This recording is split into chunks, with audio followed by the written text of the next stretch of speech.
Assalamualaikum warahmatullahi wabarakatuh.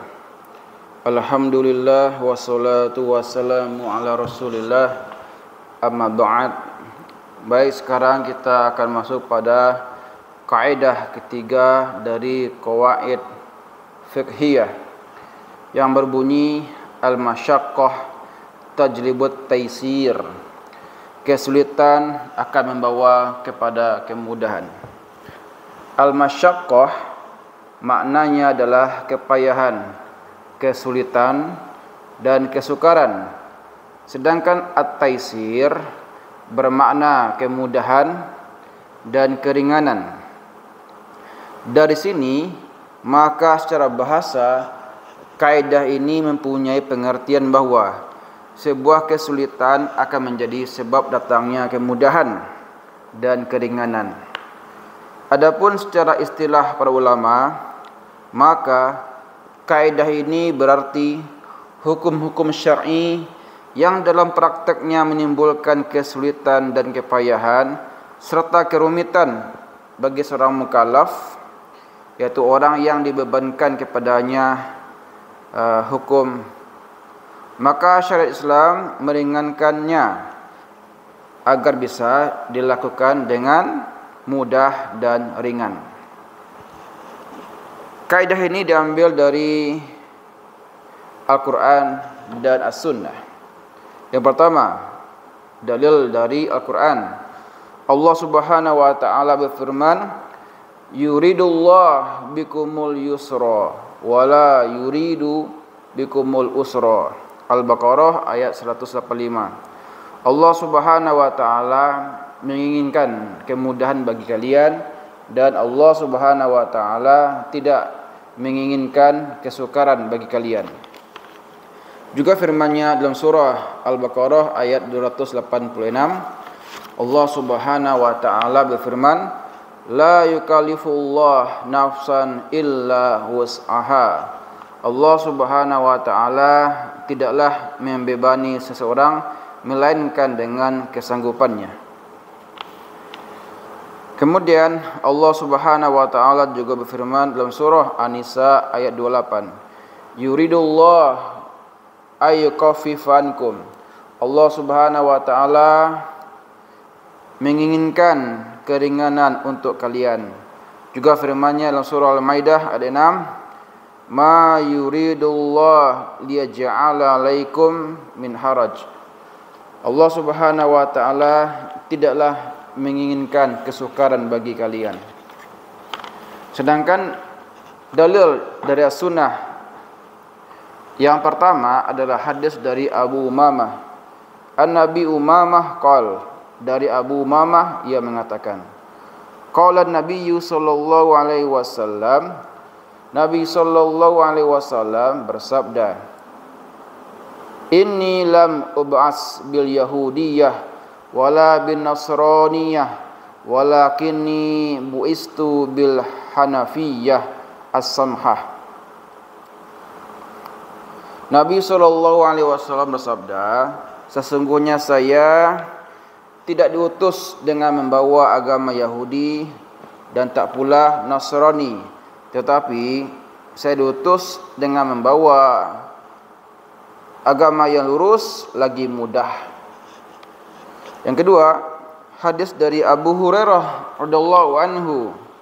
An Abi Hurairah qala, dari Abu Hurairah radhiyallahu anhu ia mengatakan, qama rabiyun fabala fil masjid fatanawalahun nas. Ada orang Arab Badui datang ke masjid dan kencing di dalam masjid, maka orang-orang pun mendatanginya. Faqala lahumun nabiyyu sallallahu alaihi wasallam, maka Nabi sallallahu alaihi wasallam bersabda kepada para sahabat, da'uhu wa hariqu ala baulihi sajlan min ma'in au zanuban min ma'in. Biarkanlah dia pipis sampai selesai, kemudian siramlah sampai bersih dengan seember air. Fa innama buistum muyassirin walam tub'asu mu'assirin. karena sesungguhnya kalian diutus untuk membawa kemudahan, bukan untuk mempersulit. Kemudian hadis dari Aisyah radhiyallahu anha, an Aisyah radhiyallahu anha annaha qalat, dari Aisyah radhiyallahu anha ia mengatakan, khuyira Rasulullah sallallahu alaihi wasallam baina amrayni illa akhaza aisarahuma ma lam yakun isman. Kata Aisyah, Rasulullah sallallahu alaihi wasallam jika diberikan dua buah pilihan, maka beliau akan memilih yang paling mudah selama itu bukan dosa. Fa in kana isman kana ab'adan nas minhu. Apabila itu adalah perbuatan dosa, maka beliau adalah orang yang paling jauh darinya. Rawahul Bukhari wa Muslim. Semua ayat dan hadis ini memberikan sebuah faedah bahawa agama Islam tidak datang untuk membawa kesulitan, tetapi agama Islam datang dengan membawa kemudahan. Nah, sekarang apa saja sebab-sebab keringanan? Satu, kalau kita cermati tentang penyebab yang menjadikan seseorang mendapatkan keringanan adalah satu, karena safar. Safar adalah sepotong azab karena banyak kesulitan dan kerepotan saat dalam sebuah perjalanan. Karena itu Allah Subhanahu wa taala memberikan beberapa keringanan dalam menjalankan safar. Di antaranya adalah bolehnya mengqashar dan menjamak solat. Boleh tidak berpuasa di bulan Ramadan, namun harus menggantinya pada waktu lain. Kemudian bolehnya mengusap sepatu 3 kali 3 hari 3 malam kalau ia sedang safar, dan sehari semalam kalau ia tidak safar. Kemudian bolehnya dia tidak berjamaah ketika solat Jumat. Ya, bolehnya dia tidak berjamaah ketika solat, dan juga boleh dia tidak solat Jumat, dan masih banyak lagi. Yang kedua, penyebab keringanan, sakit. Keringanan yang didapatkan karena sakit, misalnya bolehnya bertayamum sebagai ganti wuduk. Boleh tidak berpuasa pada bulan Ramadan, namun menggantinya pada bulan lain. Bolehnya solat dengan duduk atau berbaring dan lainnya. Yang ketiga, penyebab keringanan, terpaksa. Contoh keringanan karena sebab terpaksa adalah bolehnya mengucapkan kalimat kufur dengan syarat hatinya masih teguh di atas keimanan. Sebagaimana kisah Ammar bin Yasir yang dipaksa kufur dengan siksaan yang amat berat, maka beliau mengucapkan kalimat kufur namun hatinya tetap teguh di atas keimanan. Sebagaimana firman Allah Subhanahu wa taala, man kafara billahi min ba'di imanihi illa man akriha wa qalbuhu mutma'innun bil iman walakinna man syarha bil kufri sadran fa alaihim ghadabun minallah wa lahum azabun azim. Barang siapa yang kafir kepada Allah sesudah dia beriman, dia mendapati kemurkaan Allah, kecuali orang yang dipaksa kafir padahal hatinya tetap tenang dalam beriman, dia tidak berdosa. Akan tetapi orang yang melapangkan dadanya untuk kekafiran, maka kemurkaan Allah menimpanya dan baginya azab yang besar. Yang keempat, lupa. Orang yang lupa makan dan minum siang hari bulan Ramadan tidak batal puasanya, juga tidak berdosa. Orang yang lupa tidak solat sampai keluar waktunya, hanya saja kalau dia ingat maka wajib melaksanakannya saat itu juga. Sebagaimana sabda Rasulullah sallallahu alaihi wasallam, an Anas bin Malik qol, dari Anas bin Malik yang mengatakan, qala an-nabiyyu sallallahu alaihi wasallam, Nabi sallallahu alaihi wasallam bersabda, Man nasiya salatan aw nama anha fakaffaratuha ayyusoliha iza zakaraha.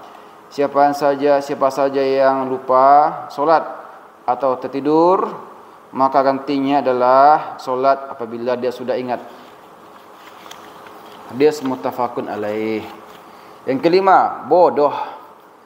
Terkadang bodoh adalah sebuah sebab yang seseorang mendapatkan keringanan. Misalnya orang yang baru masuk Islam dan belum mengetahui bahwa khamar itu haram, lalu dia minum, maka tidak ada dosa atasnya dan tidak ada hukuman baginya di akhirat.